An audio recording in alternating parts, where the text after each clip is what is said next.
আসসালামু আলাইকুম। আমি আজকে কথা বলবো গমের ভুসি নিয়ে। গমের ভুসি চেনে না আমাদের বাংলাদেশে এমন মানুষ খুবই কমই আছে। গমের ভুসিটা হচ্ছে আমাদের বাংলাদেশে বহুল প্রচলিত একটি গোখাদ্য। এই গমের ভুসি খাওয়ানোর অনেক উপকারিতা রয়েছে। এতে রয়েছে ফাইবার, প্রোটিন, মিনারেল এবং ভিটামিন। এতে রয়েছে মিনারেল যেমন ক্যালসিয়াম, ম্যাগনেসিয়াম।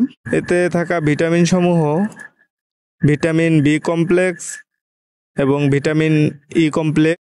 এতে প্রোটিনের পার্সেন্টেজ রয়েছে 12 থেকে 15% প্রোটিন এবং ফাইবার রয়েছে 8 থেকে 12%।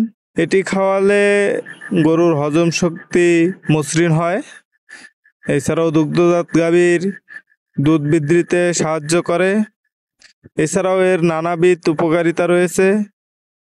তাই আমরা আমাদের বাংলাদেশের প্রেক্ষাপটে এই গমের ভুসিটাকে গোখাদ্য হিসেবে খুবই জনপ্রিয় ধরে থাকি। সব খামারিরা এই ভুসিটা আমরা গোখাদ্য হিসেবে ইউজ করি। ভুসিটা আমাদের গবাদি পশুর জন্য খুবই প্রয়োজনীয়, কারণ এর রয়েছে নানাবিধ উপকারিতা।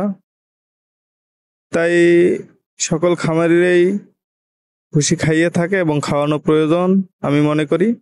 আজকে এই অবধি। আসসালামু আলাইকুম ওয়া রাহমাতুল্লাহি ওয়া বারাকাতুহু।